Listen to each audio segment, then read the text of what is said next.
Hello dear future stars, तो my self अंकित और आज हम एक नया लेक्चर रिकॉर्ड करने जा रहे हैं केमिकल बॉन्डिंग का। बेसिकली कल हमने बैलेंस बॉन्ड थ्योरी को स्टार्ट किया था, आज हम उसको और आगे लेके चलेंगे। तो सबसे पहले valence bond theory, valence bond theory कल स्टार्ट किया था, ठीक है। इसको बीबीटी भी बोलते हैं, बैलेंस बॉन्ड थ्योरी को क्या बोलते हैं? बीबीटी।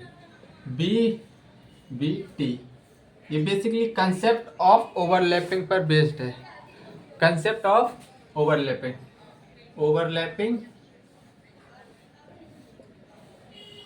कंसेप्ट कल तुमको समझाया था एक एग्जाम्पल लेके। कंसेप्ट कि कोवेलेंट बॉन्ड बनता है तब एटॉमिक ऑर्बिटल क्या होने चाहिए का एटॉमिक ऑर्बिटल का पार्शियली ओवरलैप होना चाहिए और उनके पास जो इलेक्ट्रॉन होगा वो क्या, उनकी स्पिन क्या होनी चाहिए? अपोजिट। जैसे कल मैंने एग्जांपल क्या लिया था? कल मैंने एग्जांपल लिया था H2 का। H2 का एग्जांपल लिया था, HH बना के दिखाया था। इसकी इलेक्ट्रॉनिक कन्फिग्रेशन 1s1 है, इसकी इलेक्ट्रॉनिक कन्फिग्रेशन 1s1 है। मतलब इसका s ऑर्बिटल में एक इलेक्ट्रॉन है और इसकी भी s ऑर्बिटल में एक इलेक्ट्रॉन है और उसका स्पिन क्या है? अपोजिट स्पिन होना चाहिए। अब जब दोनों ये पार्शियली ओवरलैप करेंगे तो किस तरह करेंगे? ये इस तरह करेंगे ओवरलैप, ये पास आएंगे एक दूसरे के पास और ओवरलैप करेंगे। किस तरह? इस तरह इनकी ओवरलैपिंग होगी और जितनी अच्छी ओवरलैपिंग होगी बॉन्ड उतना ही अच्छा बनेगा। मतलब एच एच का बॉन्ड कौन डिसाइड करेगा? ओवरलैपिंग। जितनी अच्छी ओवरलैपिंग होगी उतना अच्छा बॉन्ड बनेगा। बेसिकली हमको पता है एस ऑर्बिटल बेसिकली स्फेरिकल होता है, लेकिन ये बिल्कुल मिसकंसेप्शन है।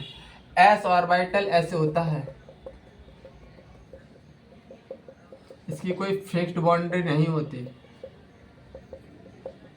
लेकिन हम अपनी सहूलियत के लिए उसको क्या स्फेरिकल मान के चलते हैं। एस ऑर्बिटल है, इसकी कोई फिक्स्ड बाउंड्री दिखाई दे रही है? हाँ, एक मतलब 3D में इमेजिन करो, 3D में इमेजिन करो ऐसे डॉट डॉट 3D में, तो ये एस ऑर्बिटल होता है। इसकी कोई फिक्स्ड बाउंड्री नहीं होती, बिल्कुल नहीं होती, लेकिन हम दिखाते हैं कि ये मतलब स्फेरिकल नेचर शो करता है, ठीक है। अब इसी तरह अगर मैं एच एफ लूँ, एच एफ कैसे बनता है? एच और एफ से। हाइड्रोजन की इलेक्ट्रॉनिक कन्फिग्रेशन क्या होती है? हाइड्रोजन की इलेक्ट्रॉनिक कन्फिग्रेशन लिखेंगे तो 1s1 होती है और फ्लोरीन की 1s1 2s2 2p5। मतलब S का एक ऑर्बिटल, S के एक ऑर्बिटल में एक इलेक्ट्रॉन है और P के ऑर्बिटल में 5 इलेक्ट्रॉन है। 1 2 3 4 और ये ऊपर है तो ये नीचे एंटी क्लॉकवाइज होगा। इसके बीच में ये इस तरह ओवरलैपिंग होगी। मतलब P ऑर्बिटल कैसे होगा? इसकी S ऑर्बिटल इसका कैसे होगा? 1s इस तरह होगा और P ऑर्बिटल किस तरह होता है? इस तरह।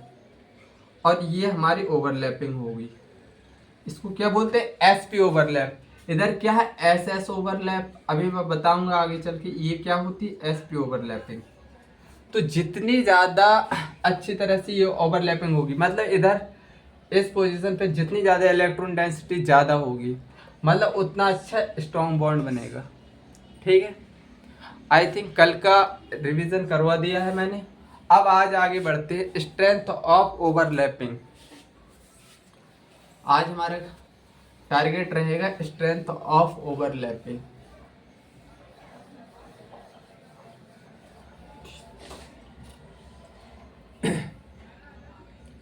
Strength of overlapping,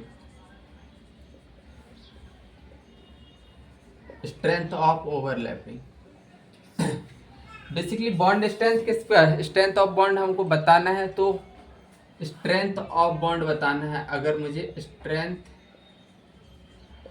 of bond बताना है तो हमको किस, ये डायरेक्टली प्रोपोर्शनल होता है एक्सटेंट ऑफ ओवरलैपिंग, मतलब extent of overlapping, extent of overlapping.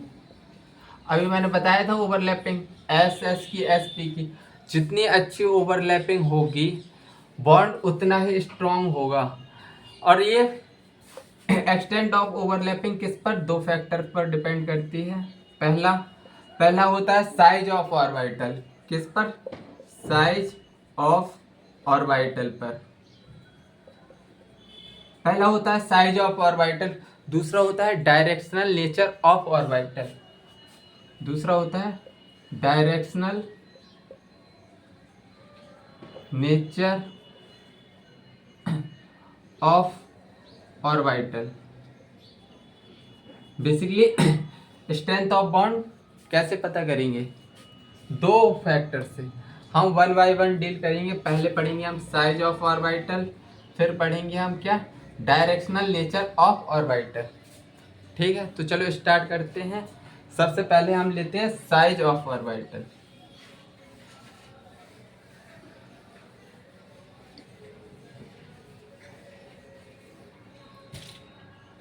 पहला हम लेते हैं साइज वाला concept. Basically extent of overlapping होती है, extent of overlapping, extent of overlapping inversely proportional होता है साइज ऑफ ऑर्बिटल के। किसके, साइज ऑफ ऑर्बिटल के। सर समझ में नहीं आया, अभी समझ में आएगा, टेंशन मत लें, tension not. 1s 1s 2s 2s 3s 3s। Suppose that हम तीनों में हमको कंपेयर करना है किसमें मतलब एक्सटेंट ऑफ ओवरलैपिंग ज़्यादा है। अब देखो इधर 1s 1s है, साइज क्या है, कम, साइज कम है तो एक्सटेंट ऑफ ओवरलैपिंग ज़्यादा होगी। और इधर साइज क्या हो रहा है, बड़ा हो गया है, साइज बड़ा हो गया, एक्सटेंट ऑफ ओवरलैपिंग कम हो जाएगी। इधर साइज और बड़ा हो गया, इधर और कम एक्सटेंट ऑफ ओवरलैपिंग हो जाएगी। एक बात बताना, छोटी सी लकड़ी को तोड़ना आसान होता है या बड़ी को?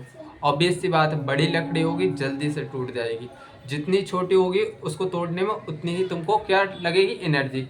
तो बेसिकली एक्सटेंट ऑफ ओवरलैपिंग की अगर बात करें तो सबसे ज़्यादा extent of overlapping 1s 1s के बीच में होगी, उसके बाद होगी 2s 2s के, और सबसे कम होगी 3s 3s के बीच में। अगर मैं एक और एग्जाम्पल लूँ 1s और 1s 2p 1s 2p 1s 3p और 2s 3p 2s 3p। अब इनमें बताओ, ये कंसेप्ट इम्पोर्टेंट है, इसी को बस याद रखना है, तुम्हारा काम होता रहेगा। बेसिकली हो क्या रहा है इधर, और अच्छे से समझाओ इसी को, ऊपर वाले को और अच्छे से समझो। अगर n बढ़ रहा है मतलब सब सेल क्या हो रहे हैं, सब सेल बढ़ रहा है, तो साइज क्या होगा, साइज ऑफ ऑर्बिटल क्या होगा, बढ़ेगा। मतलब साइज ऑफ ऑर्बिटल क्या हो रहा है, साइज ऑफ ऑर्बिटल क्या हो रहा है, बढ़ रहा है। साइज ऑफ ऑर्बिटल बढ़ रहा है, एक्सटेंट ऑफ ओवरलैपिंग क्या हो रही है, कम हो रही है। एक्सटेंट ऑफ ओवरलैपिंग क्या हो रही है, कम। जैसे कि अभी एग्जाम्पल लिया था, छोटी लकड़ी को तोड़ना मुश्किल है, बड़ी लकड़ी को तोड़ना आसान होता है। इतनी छोटी सी लकड़ी को तोड़ोगे बहुत तुमको दम लगानी पड़ेगी, इतनी ही मोटी लकड़ी को बड़ा कर दो और तोड़ो, फिर टूट जाएगी। एक्सपेरिमेंट कर लेना। खैर ये तो तुम्हारे बचपन का खेल है, ठीक है। अगर मैं इधर बात करूं 1s 2p 1s 3p 2s 3p, तो बताओ एक्सटेंट ऑफ ओवरलैपिंग बताओ। अब देखो इधर S का साइज 1s है और 2p का साइज ये है। अब इधर 1s का साइज तो सेम है, अब 3p का साइज क्या हो गया है, बढ़ गया है। अब इधर एक्सटेंट ऑफ ओवरलैपिंग क्या हो जाएगी, कम हो जाएगी। क्यों, सेल बढ़ रहा है, सब सेल, जैसे जैसे सब सेल बढ़ते जाते हैं वैसे वैसे साइज बढ़ता जाता है। साइज बढ़ेगा तो स्ट्रेंथ क्या होगी, इन्वर्सली प्रोपोर्शनल है, एक्सटेंट ऑफ ओवरलैपिंग क्या होगी, कम। अब ऐसे ही 2s, अब इसका 2s का साइज बढ़ गया है लेकिन 3p सेम है, 3p क्या है, सेम है, तो इधर क्या एक्सटेंट ऑफ ओवरलैपिंग क्या हो जाएगी, कम। अरे सीधा बात ऐसे याद रखो, जैसे जैसे प्रिंसिपल क्वांटम नंबर बढ़ेगा, प्रिंसिपल क्वांटम नंबर देखो इधर 1s 2p 3p बढ़ गया principal quantum number, extent of overlapping क्या हो जाएगी, कम हो जाएगी। और इधर देखो 1s के बाद 2s, प्रिंसिपल क्वांटम नंबर क्या हो रहा है, इधर बढ़ रहा है, मतलब इसकी एक्सटेंट ऑफ ओवरलैपिंग क्या हो जाएगी, कम हो जाएगी। आई थिंक इतनी बातें समझ में आई होंगी, नोट करो इसको।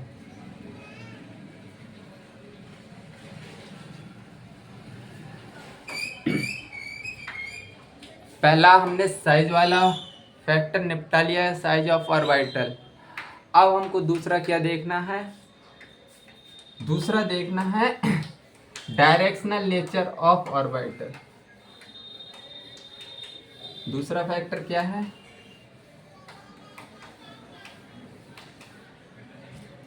दूसरा है डायरेक्शनल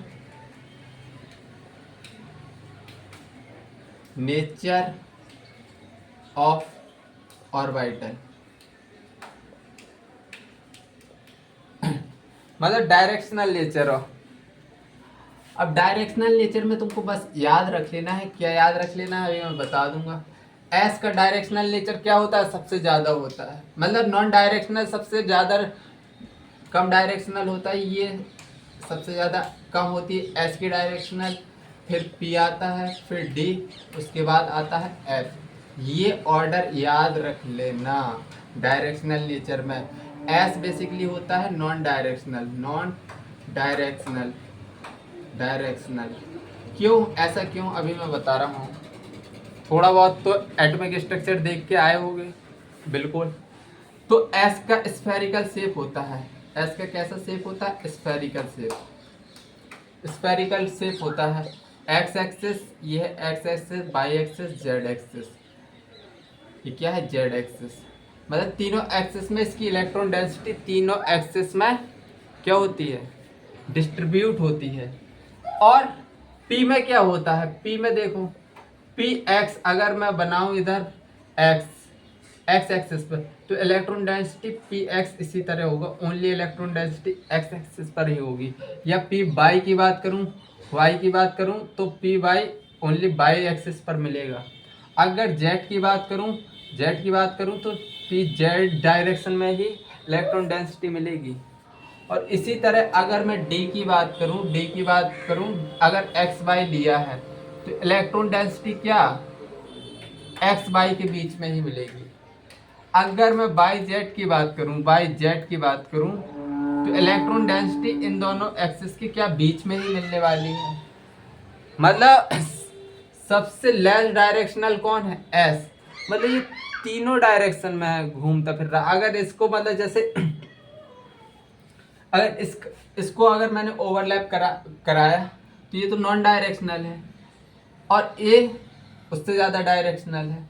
तो मतलब जैसे जैसे डायरेक्शनल नेचर बढ़ेगा, एक्सटेंट ऑफ ओवरलैपिंग बढ़ जाएगी, एक्सटेंट ऑफ ओवरलैपिंग बढ़ जाएगी, बॉन्ड कैसा हो जाएगा, स्ट्रॉन्ग हो जाएगा।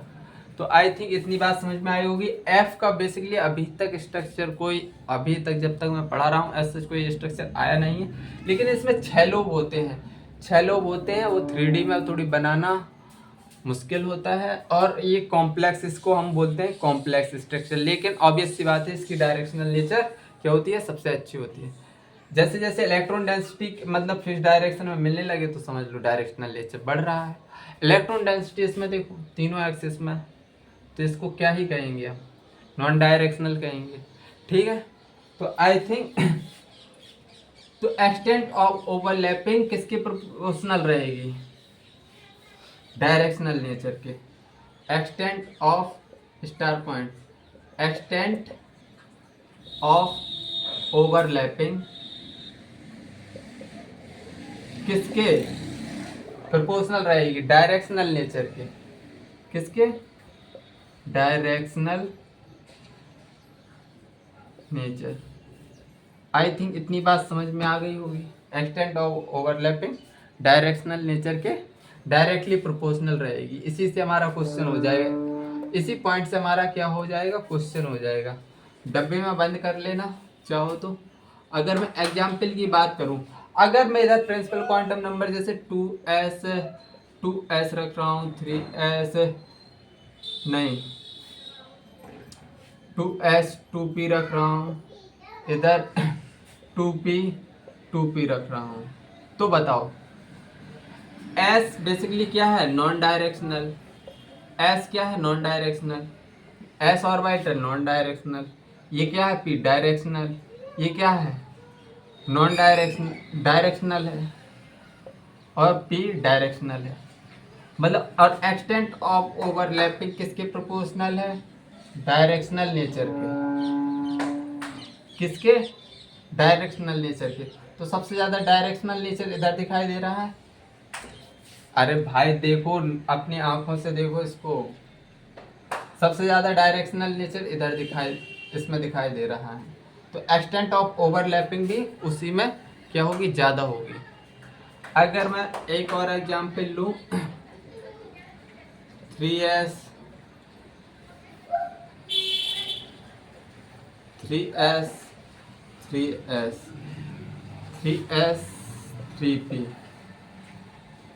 3p 3d। अब बताओ, देखो ये क्या है? Non directional. इधर p डायरेक्शनल है, ये भी डायरेक्शनल है, ये p भी डायरेक्शनल है, ये और ज़्यादा डायरेक्शनल है। d की डायरेक्शनल नेचर d का और ज़्यादा होता है। तो अगर मैं इसकी बात करूं एक्सटेंट ऑफ ओवरलैपिंग की, देखो इधर d ऑर्बिटल आ गया है, तो इसकी ओवरलैपिंग क्या होगी? एक्सटेंट ऑफ ओवरलैपिंग सबसे ज़्यादा, फिर उससे कम इसकी। ठीक है, आई थिंक समझ में आया होगा, थोड़ा थोड़ा समझ में आया होगा।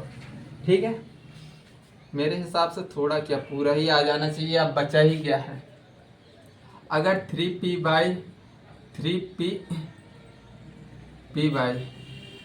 और इधर है 3p पाई 3d पाई और फिर इधर है 3d पाई। अब बताओ, अरे डबल बॉन्ड होता है, जैसे कार्बन डबल बॉन्ड कार्बन, तो पी पाई लिखेंगे ना, पी पाई। ठीक है, तो इसमें ज़्यादा कंफ्यूज नहीं होना है। तो इसमें बस यही देखो, प्रिंसिपल क्वांटम नंबर तो इसमें सब में सेम है। हमको क्या देखना है? हमको देखना है कि डायरेक्शनल नेचर ज़्यादा किस में है। ऑब्वियस सी बात है, डी में सबसे ज़्यादा डायरेक्शनल नेचर होगा, फिर डीपी में और पीपी में सबसे कम डायरेक्शनल नेचर होगा एज कम्पेयर टू इसके, इन दोनों के। ठीक है, आई थिंक समझ में आया होगा। ये चीज़ें समझ में आ जानी चाहिए, लेकिन काफ़ी लोग कंफ्यूज हो गए होंगे कि सर हमने साइज और डायरेक्शनल नेचर दो पढ़ लिए, लेकिन हम थोड़े कंफ्यूज हो गए। मुझे पता है तुम कहाँ कंफ्यूज हो गए, तो मैं बता दे रहा हूँ। अगर प्रिंसिपल क्वांटम नंबर डिफरेंट हो रहा है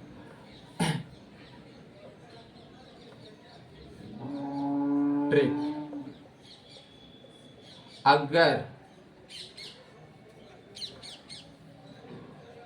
if n principal quantum number is different, तो हमको कौन सा कंसेप्ट लगाना है? अगर प्रिंसिपल क्वांटम नंबर डिफरेंट हो रहा है तो साइज वाला फैक्टर लगा देना।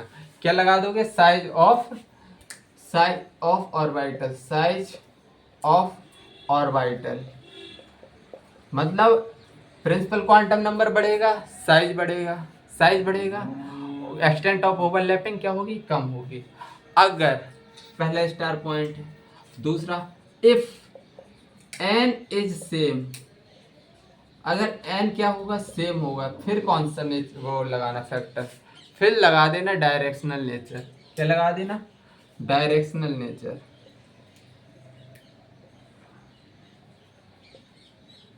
अब तुम्हारी पूरी कंफ्यूजन खत्म हो गई होगी 2 पॉइंट्स में, ठीक है। अगर एक एग्जाम्पल मैं बता दूं, अगर एक क्वेश्चन ही करवा दूं,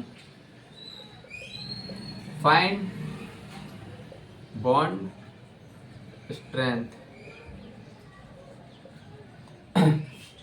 order 1s 1s 2s 2s और 3s 3s। चलो अब बताओ बॉन्ड स्ट्रेंथ। एक बात बताना, बॉन्ड स्ट्रेंथ लिख दिया मैंने, काफ़ी लोग हैंग हो गए होंगे। भैया एक्सटेंट ऑफ ओवरलैपिंग ही तो चेक करना है। प्रिंसिपल क्वांटम नंबर बढ़ रहा है, एक्सटेंट ऑफ ओवरलैपिंग क्या हो रही है, कम हो रही है। एक्सटेंट ऑफ ओवरलैपिंग कम हो रही है, बॉन्ड स्ट्रेंथ भी कम ही होगा।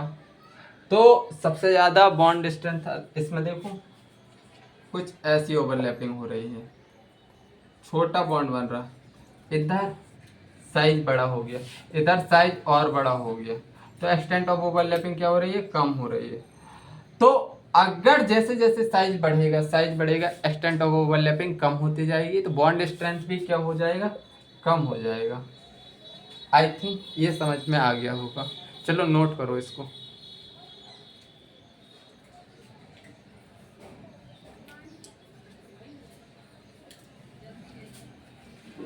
नोट करो। अब हम पढ़ेंगे टाइप्स ऑफ ओवरलैपिंग। हम 2 तरह की ओवरलैपिंग पढ़ेंगे, चिंता करने की बात नहीं है। अभी तक कुछ ऐसा नहीं पढ़ा है जो समझ में नहीं आया होगा। अब मैं पढ़ा रहा हूँ टाइप्स ऑफ ओवरलैपिंग। क्या टाइप्स ऑफ ओवरलैपिंग।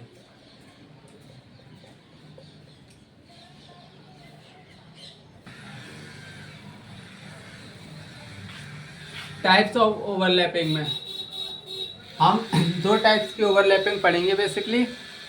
एक पढ़ेंगे एक्सियल ओवरलैपिंग, दूसरी पढ़ेंगे collateral overlapping.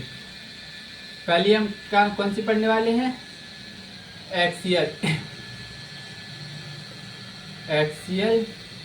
Overlapping.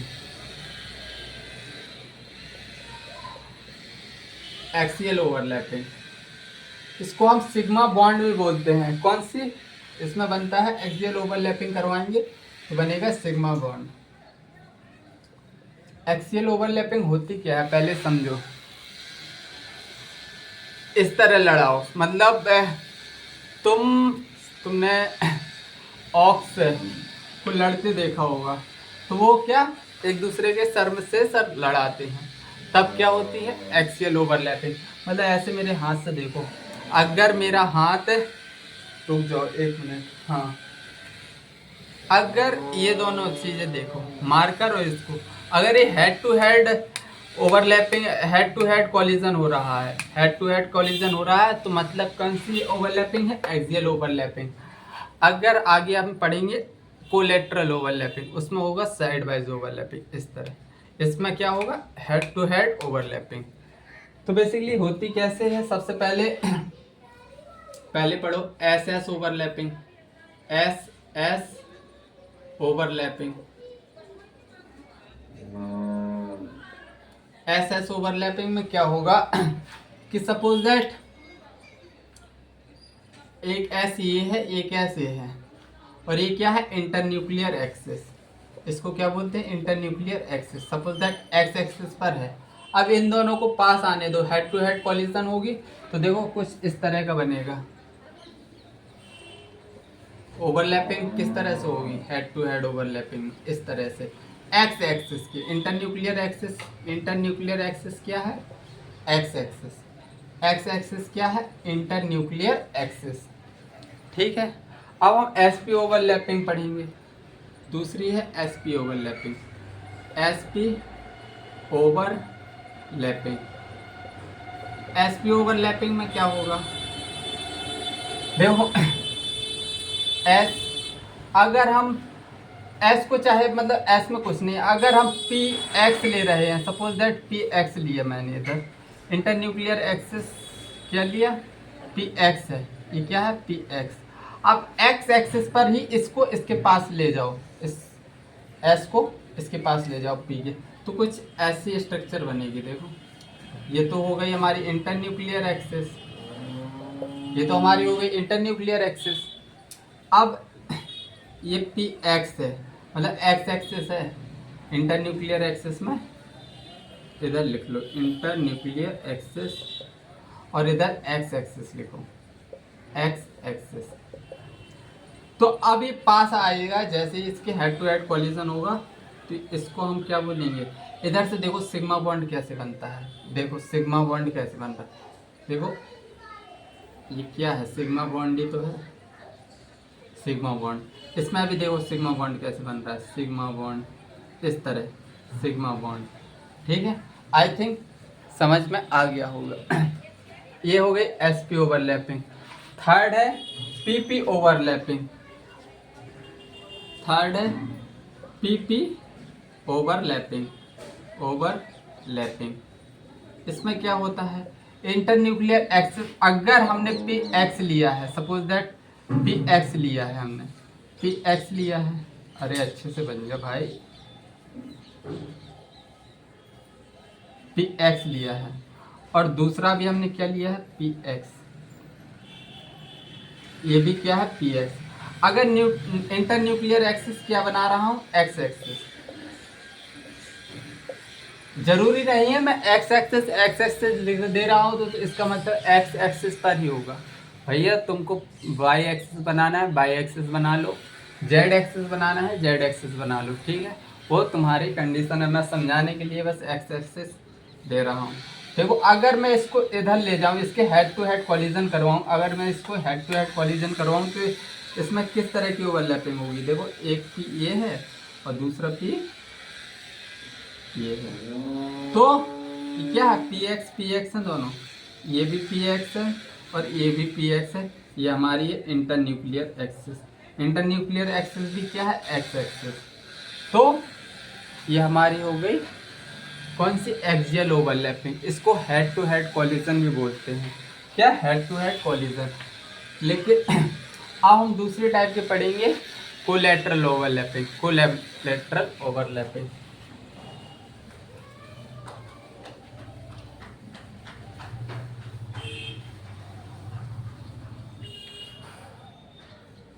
Collateral overlapping,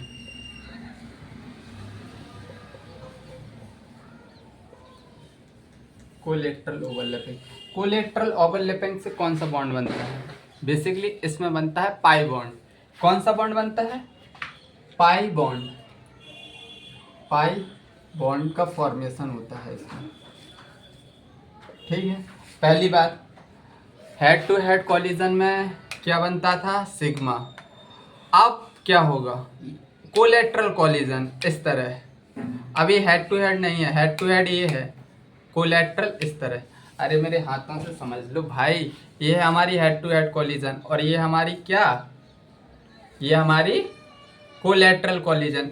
इसमें बनता है सिग्मा बॉन्ड, इसमें क्या बनेगा, सिग्मा बॉन्ड, और इसमें बनेगा पाई बॉन्ड, ठीक है। अब आई थिंक फीलिंग्स आ गई होगी, अभी भी फील नहीं कर पा रहे हो बेटा, तो फिर तुम्हारे दिमाग में कुछ केमिकली लोचा है। मैं तुमको डिप्रेस नहीं कर रहा, एक्चुअली तीसरी चौथी बार समझा रहा हूँ, अभी भी समझ में नहीं आ रहा तो डिफेक्ट है, मतलब या तो तुम कंसंट्रेट नहीं कर रहे हो या तुम समझने की कोशिश ही नहीं कर रहे हो। चीज़ें आसान हैं और मैं बिल्कुल आसान, जितनी चीज़ें आसान है मैं उससे भी आसान बना के तुम्हारे सामने रिप्रेजेंट करता हूँ। मेहनत लगती है, मैं लेक्चर ऐसे ही नहीं कि उठा कुछ नहीं देखा आ गया तुम्हारे सामने और बस पढ़ाने लगा। भाई पहले मुझे मेहनत करनी पड़ती है, तो अगर मैं तुमको पढ़ाने में एफर्ट्स डाल रहा हूँ तो तुम पढ़ो ना अपने, तो अपने तुम एफर्ट्स लगाओगे, अपने लिए लगाओगे, तुम डॉक्टर बनोगे, पैसे तुम कमाओगे, मुझे तो देने आओगे नहीं। हाँ लेकिन मैं एक रिक्वेस्ट करूँगा, अगर डॉक्टर बन गए तो भाई मेरा नहीं तो मेरे घर वालों का, मेरे मम्मी पापा का फ्री में इलाज कर देना, ठीक है। आई थिंक इतना तो तुम कर दोगे, इतना बिलीव है, मतलब सेल्फ बिलीव है मुझे, तुम्हारे ऊपर आँख मीच के इतना तो भरोसा कर सकता हूँ। ले लेना पैसे, ज़्यादा मत लेना, लेकिन भाई अफोर्डेबल नहीं है, ठीक है। बहुत अभी सिचुएशन ख़राब चल रही है, खैर कोई बात नहीं, वो पर्सनल मैटर है। चलो तो वाई एक्सिस, अगर मैंने वाई एक्सिस पी वाई लिया है, पी वाई लिया है, और इधर भी मैंने क्या लिया है, पी वाई, ये भी क्या है, पी वाई। अगर मैं इंटरन्यूक्लियर एक्सिस, अब इधर ये तो हो गई वाई एक्सिस और ये हो गई एक्स एक्सिस। देखो अगर मैं इसको उठा के नीचे से ऊपर ले जाता, अगर मैं इस तरह ओवरलैपिंग करवाता बाई एक्सिस पर, तो ये कैसी हो जाती है, सिग्मा बॉन्ड वाली ओवरलैपिंग हो जाती। लेकिन मैं इस सिग्मा नहीं, अब मैं कोलेट्रल ओवरलैपिंग करूंगा, मतलब इंटरन्यूक्लियर एक्सिस ये रहेगी, अब मैं इन दोनों को इस तरह ओवरलैप करूंगा। देखो साइड वाइज ओवरलैपिंग होगी इसमें, देखो अच्छे से देखना।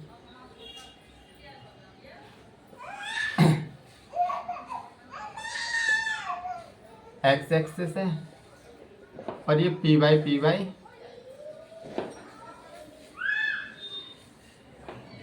ये कैसी ओवरलैपिंग है, ये कोलेट्रल ओवरलैपिंग है। इधर क्या बनेगा, पाई बॉन्ड का फॉर्मेशन होगा, पाई बॉन्ड बनेगा इधर। कैसा बॉन्ड, पाई बॉन्ड। अगर मैं डी एक्स वाई लूँ, अगर इधर तो मैंने पी वाई, अगर मैंने डी एक्स वाई लिया, सपोज दैट ये है एक्स, ये वाई, ये है एक्स, ये है वाई,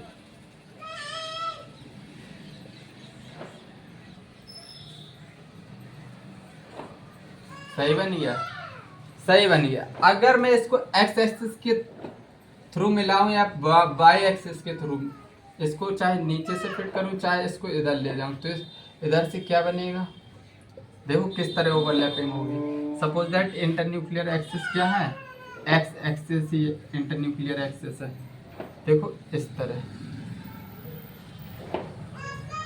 ये ओवरलैपिंग किस तरह होगी, इस तरह, इस तरह, इस तरह। मतलब ये देखो ये कैसी ओवरलैपिंग है, साइड वाइज ओवरलैपिंग है, साइड वाइज ओवरलैपिंग है, तो इधर कैसा बॉन्ड बनेगा, पाई बॉन्ड, इधर कैसा बॉन्ड बनेगा, पाई बॉन्ड। आई थिंक इतनी बातें समझ में आ गई होंगी, नोट करो।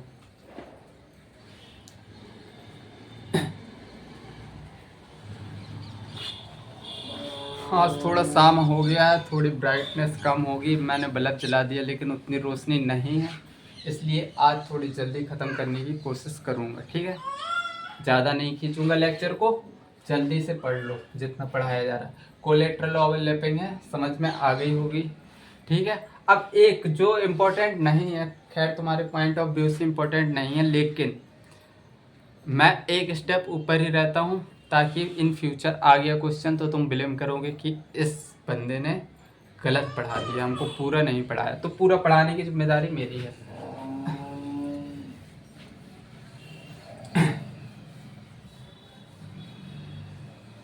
अगर suppose that d x y है, डी एक्स वाई है, अगर मैंने इंटरन्यूक्लियर एक्सिस इधर ले ली, क्या इंटरन्यूक्लियर एक्सिस ले ली मैंने जेड, इंटरन्यूक्लियर एक्सिस ले ली जेड, तो देखना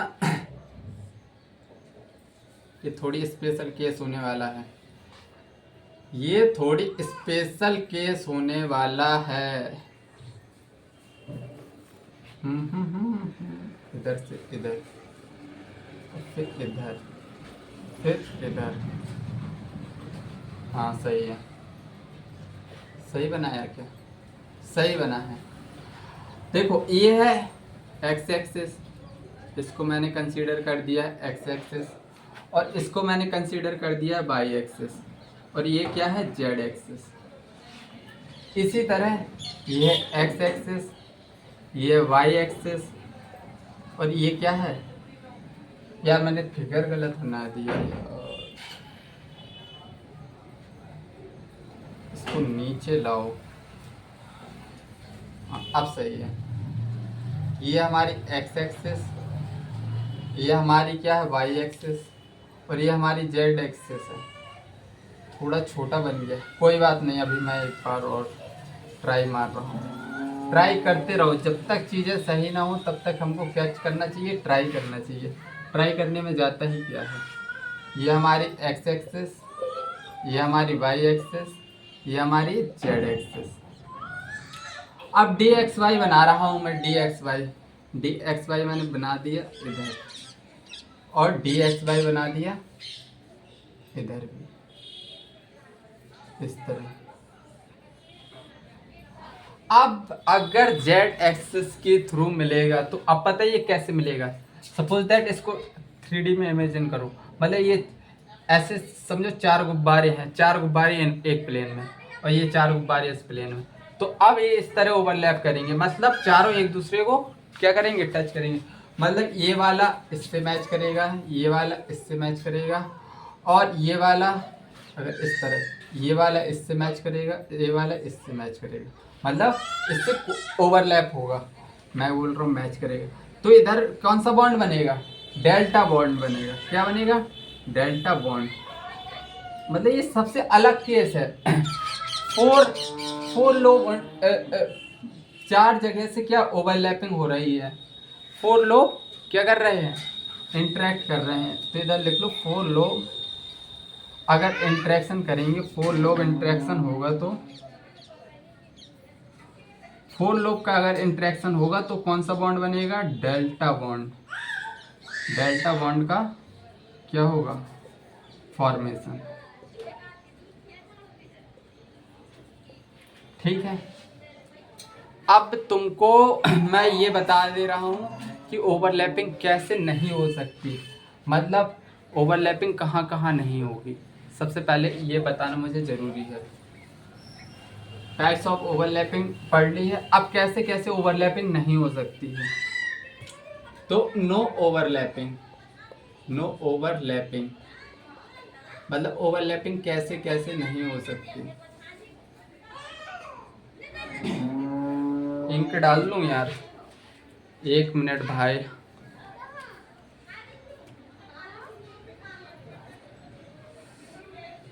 इंक ही ख़त्म हो गया है, वरना वैसे भी लाइट कम है, ब्राइटनेस ऊपर से इंक भी कम रहेगी, तो फिर क्या दिक्कत हो जाएगी। लेकिन दिक्कत की कोई बात नहीं, सब सिस्टम इधर ही है। ठीक है। अगर ये है पी एक्सिस, पी ऑर्बिटल, और ये है एस ऑर्बिटल। अगर ये इस तरह ओवरलैप करे, इस तरह, मतलब तो इंटरन्यूक्लियर एक्सिस क्या हो रही है, अरे न्यूक्लियस को क्या कर रहा है, इंटरेक्ट।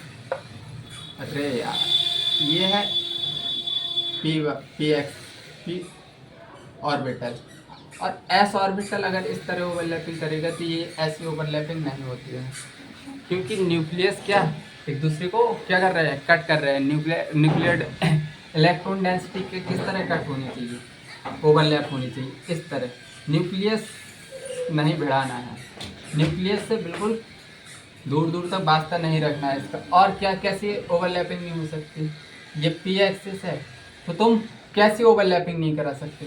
देखो इधर से ओवरलैपिंग करा सकते हो, इधर से ओवरलैपिंग करा सकते हो, मतलब इधर से ओवरलैपिंग करा सकते हो, लेकिन कैसी ओवरलैपिंग नहीं करा सकते।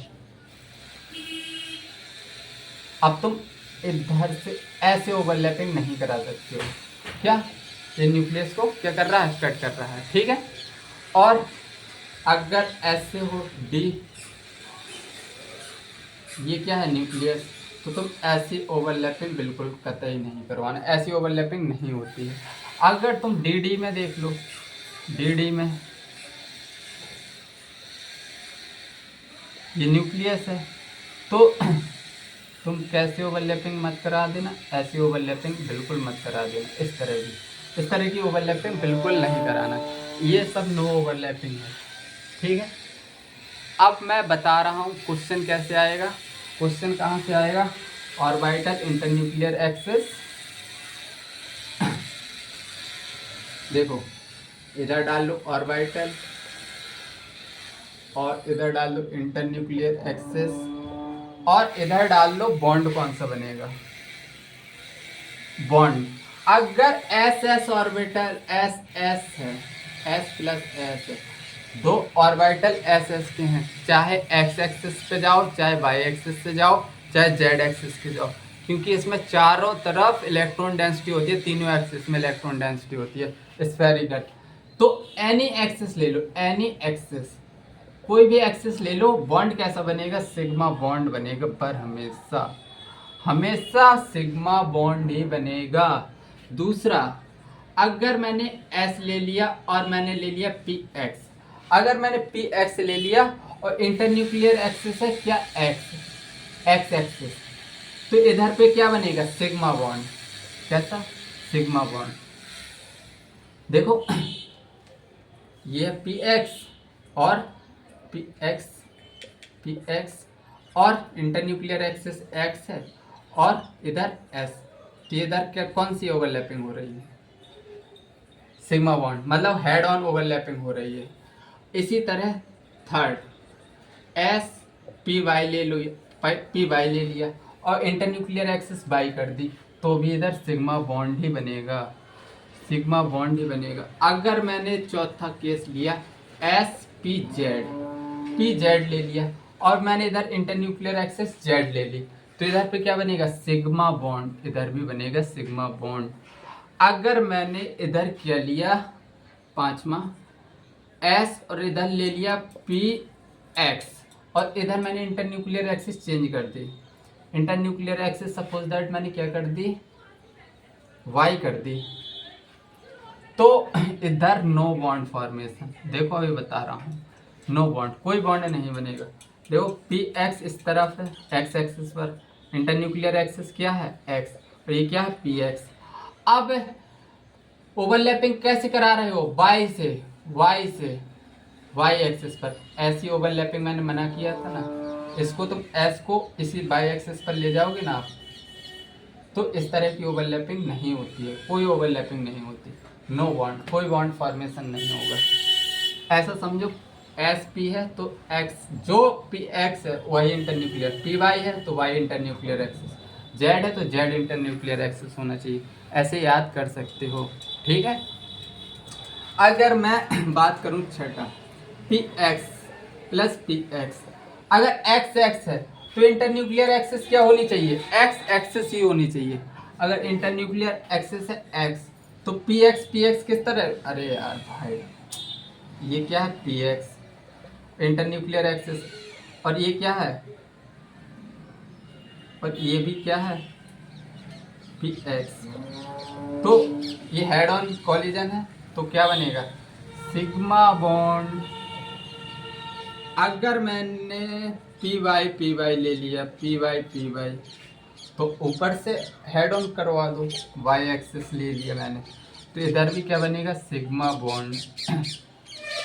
अगर मैंने आठवां पॉइंट लिया P Z plus p Z और इधर इंटरन्यूक्लियर एक्सिस जेड ले लिया, जेड में करवा दो, तो भी सिग्मा बॉन्ड ही बनेगा, तो भी क्या बनने वाला है? Sigma bond.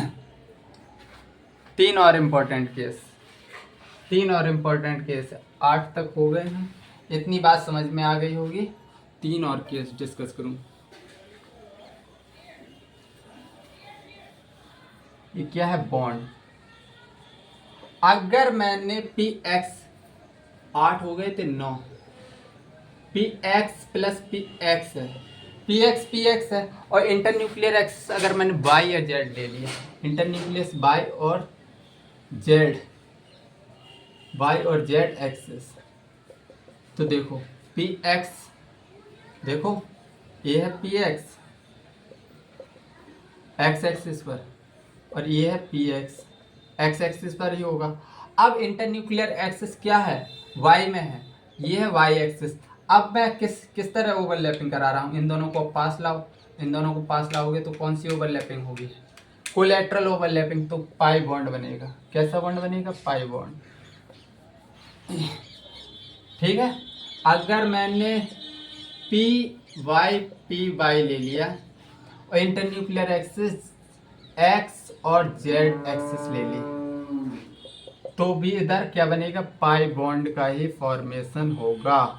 अगर मैंने 11वां केस पी जेड ले लिया, तो इधर मैंने जेड के बाद एक्स और वाई एक्सिस लिया, तो इधर भी पाई बॉन्ड ही बनेगा। ठीक है, इंटरन्यूक्लियर एक्सिस डिफरेंट करोगे तो पाई बॉन्ड बनेंगे। नोट करो इसको।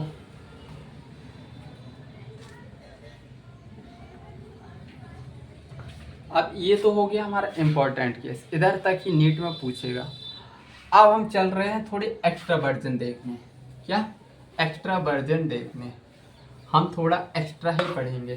ठीक है, एक्स्ट्रा ही पढ़ेंगे, तो एक्स्ट्रा पढ़ने के लिए क्यों पढ़ेंगे, बस d x y plus p x है, इंटरन्यूक्लियर एक्सिस एक्स है, 2 डी एक्स वाई है, पी वाई इंटरन्यूक्लियर एक्सिस है एक्स,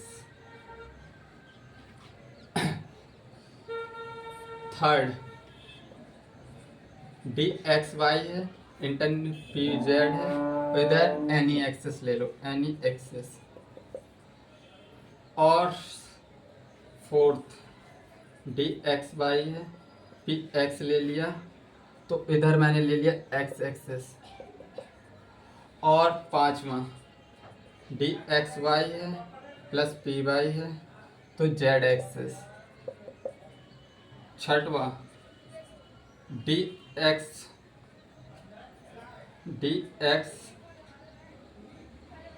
डी वाई जेड है प्लस पी जेड है, पी जेड है, और इधर ले लिया मैंने बाई एक्सिस। तो बताओ, देखो डी एक्स वाई कैसे बनाएंगे, सबसे पहले समझो, फील आनी चाहिए। Suppose that x y axis है, ये हो गई डी एक्स वाई। अब मैंने बनाया पी वाई कैसे बनाऊंगा, इसी तरह तो बनाऊंगा पी वाई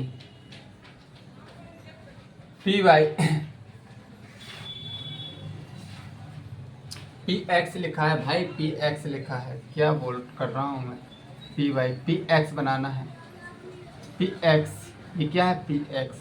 अब इन दोनों को आपस में भिड़ाओ, इसको इस तरफ लाओ, तो देखो कैसे बनेगा, इधर ओवरलैपिंग कुछ इस तरह होगी, मतलब ये साइड वाइज ओवरलैपिंग हो रही है, साइड वाइज ओवरलैपिंग हो रही है, तो कौन सा बॉन्ड बनेगा इधर, पाई बॉन्ड बनेगा, पाई बॉन्ड।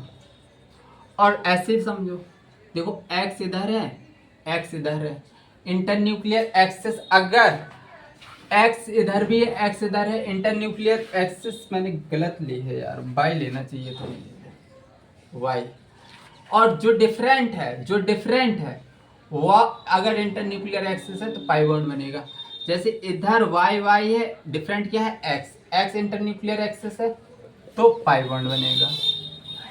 अगर देखो इधर मैंने तीनों डिफरेंट है यार, तीनों डिफरेंट है, चाहे जो एक्सिस ले लो। अब देखो एक्स बाई जेड तीनों डिफरेंट है, अब चाहे जो एक्सिस ले लो कोई बॉन्ड नहीं बनेगा, नो बॉन्ड, कोई बॉन्ड नहीं बनेगा। अब देखो इधर एक्स एक्स तो कॉमन है, अब इंटरन्यूक्लियर एक्सिस क्या होना चाहिए बाई, लेकिन एक्स है, तो इधर भी नो बॉन्ड, कोई बॉन्ड नहीं बनेगा। इधर देखो वाई वाई तो कॉमन है इधर, लेकिन एक्स डिफरेंट है और जेड एक्सिस दिया है, जेड एक्सिस दिया है, तो इधर भी कोई बॉन्ड नहीं बनेगा, नो बॉन्ड, ओवरलैपिंग ही नहीं होगी। देखो जेड जेड इधर कॉमन है, वाई अलग है, वाई अलग है, वो बाई इंटरन्यूक्लियर एक्सिस है, तो इधर कौन सा बॉन्ड बनेगा, पाई बॉन्ड। ठीक है, ये आई थिंक समझ में आ गया होगा, डी एक्स वाई और पी वाई की किस तरह पाई बॉन्ड बना है, ये मैंने डायग्रामेटिकली समझा दिया है। बस लास्ट के 4-5 केस और देख लो, बस मतलब मोर देन सफिशिएंट। जेई में भी बैठ जाना, जेई के पेपर हो उधर भी बैठ जाना, तो भी क्वेश्चन कर ले जाओगे। भाई पढ़ाओ ऐसा कि फिर ढंग से ही पढ़ाओ, वरना तो यूट्यूब पर मस्ती करने बहुत लोग आते हैं, बहुत लोग यार। चलो, एक d x y plus d x y, internuclear axis है एक्स एक्सिस, और दूसरा है d x y plus d x z. Internuclear axis है, जेड एक्सेस, एक्स जेड होना चाहिए, x z axis 23 d x z plus d x z. Internuclear axis है y axis. चौथा d y z d x y x axis. तो बताओ, देखो अब इसमें ओवरलैपिंग कैसे होती है। डी एक्स वाई बना के दिखा रहा हूँ। ये है एक्स, ये है वाई, और ये है एक्स, ये है वाई।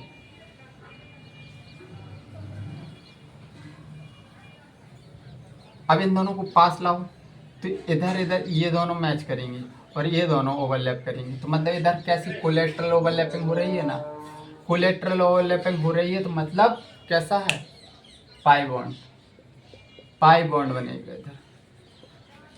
एक्स वाई मतलब इन दोनों में से एक एक्सेस होना चाहिए, इन दोनों में से कोई एक एक्सेस है, एक्स जेड में एक्स जेड है, तो पाई बॉन्ड लिख दो। ट्रिक भी बताता जा रहा हूँ डायरेक्ट। देखो इन दोनों में से कोई भी एक्सेस नहीं है तो इधर बनेगा डेल्टा बॉन्ड। इन दोनों से डिफरेंट है एक्सेस तो डेल्टा बॉन्ड बना देना। डी एक्स वाई, देखो दोनों में अलग है, वाई जेड इधर एक्स जेड इधर x axis, no bond formation, इधर भी कोई बॉन्ड नहीं बनेगा। इसमें बस ये देखना है, ये दो डी एक्स वाई है तो इन दोनों में से ही एक एक्सेस होगी तो पाई बनेगा। इन दोनों में से अगर डिफरेंट एक्सेस होगी तो डेल्टा बनेगा। अगर ये दोनों डी एक्स वाई जेड ये दोनों डिफरेंट है तो कोई बॉन्ड ही नहीं बनेगा। तो बस आज के लिए इतना ही रखते हैं। बाय बाय, जय हिंद, टेक केयर। तुमने मुझे इतना झेला उसके लिए मैं तुमको शाबाशी दूंगा। ठीक है, बाय।